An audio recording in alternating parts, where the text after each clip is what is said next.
नमस्कार, आपका स्वागत है फटाफट खबरों में। आज हम लेकर आए हैं हिमाचल प्रदेश के हर छोटे बड़े शहर की सबसे तेज और ताजा खबरें। तो चैनल को सब्सक्राइब कीजिए और वीडियो कहां से देख रहे हैं कमेंट बॉक्स में हमें जरूर बताइए।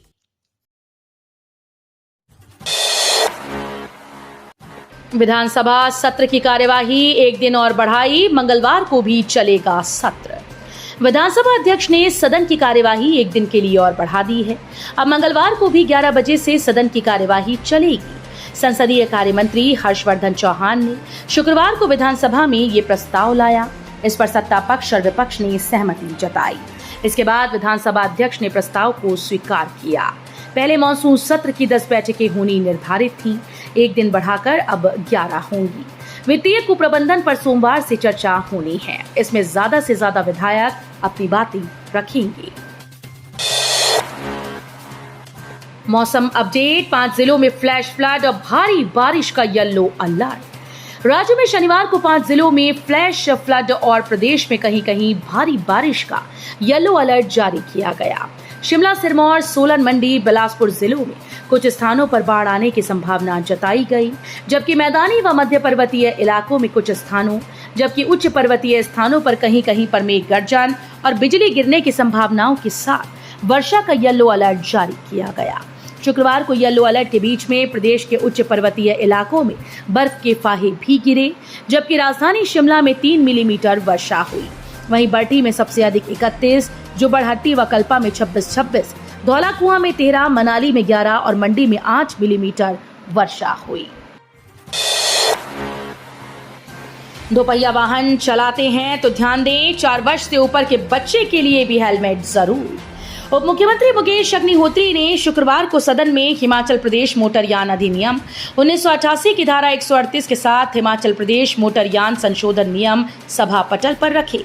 इसके तहत दोपहिया वाहन चलाने वाला या सवार या 4 वर्ष की आयु से ऊपर के बच्चे के लिए भारतीय मानक ब्यूरो के द्वारा प्रमाणित सुरक्षात्मक हेडगियर हेलमेट पहनना अनिवार्य होगा।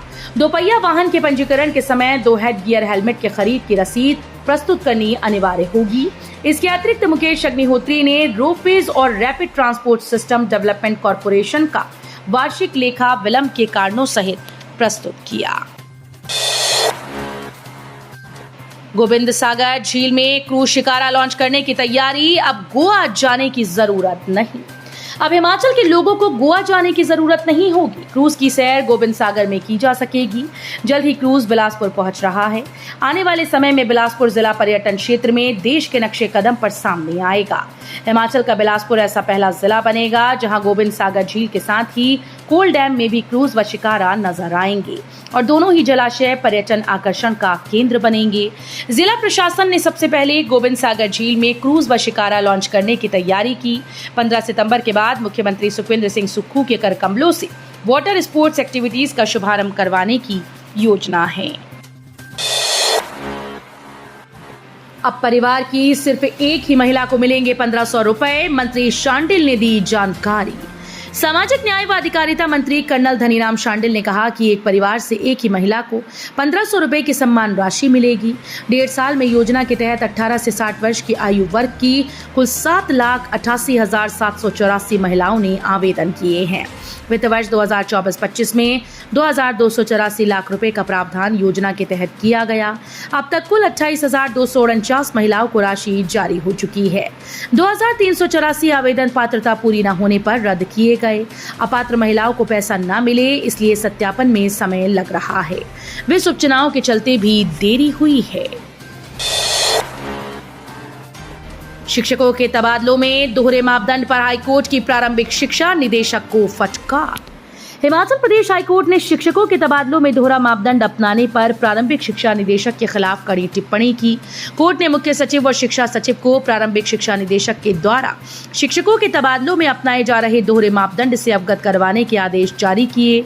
कोर्ट ने शिक्षा सचिव से पूछा कि क्या वो उक्त शिक्षा निदेशक के इन दोहरे मापदंडों से अवगत हैं। यदि अवगत हैं तो उक्त शिक्षा निदेशक के खिलाफ कोई कार्रवाई क्यों नहीं की गई। यदि अवगत नहीं है तो उक्त अधिकारी के खिलाफ क्या कार्रवाई की जाएगी। न्यायाधीश अजय मोहन गोयल ने प्रार्थी रमन कुमार द्वारा दायर याचिका की प्रारंभिक सुनवाई के पश्चात ये आदेश जारी किए। जंगली जानवरों और बेसहारा पशुओं से निजात दिलाने के लिए किसान करेंगे दिल्ली कूच। हिमाचल किसान सभा की राज्य कमेटी के द्वारा जंगली जानवरों व बेसहारा पशुओं से उत्पन्न समस्या और भूमि से जुड़े मुद्दों और भूमि अधिग्रहण के मुद्दे पर शुक्रवार को धर्मशाला के खनियारा में राज्य स्तरीय अधिवेशन आयोजित किया गया। इस अधिवेशन में प्रदेश भर के अलग अलग जिलों से 200 किसान प्रतिनिधियों ने हिस्सा लिया। इस अवसर पर सभी जिलों के कुल 30 सदस्यों ने अपने जिला की तरफ से चर्चा में हिस्सा लिया और उपरोक्त समस्याओं के बारे में अपने अनुभव साझा किए। अधिवेशन में प्रस्ताव पारित कर सरकार से मांग की गई कि जंगली जानवरों व बेसहारा पशुओं की समस्या से किसानों को निजात दिलाई जाए। सीएम सुक्खू बोले, प्रदेश हित में पॉलिसी के तहत आवंटित होंगे पावर प्रोजेक्ट। हिमाचल प्रदेश में पावर पॉलिसी के तहत ही पावर प्रोजेक्ट आवंटित किए जाएंगे। साथ ही उन्हें ये प्रोजेक्ट दिए जाएंगे जो पॉलिसी के साथ साथ प्रदेश हित का भी ध्यान रखें।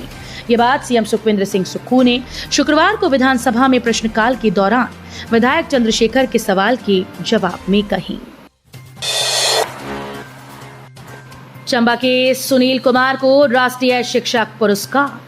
राष्ट्रपति द्रौपदी मुर्मू ने नई दिल्ली में शिक्षक दिवस पर आयोजित एक कार्यक्रम में चंबा जिले के शिक्षक सुनील कुमार को राष्ट्रीय शिक्षक पुरस्कार 2024 से सम्मानित किया।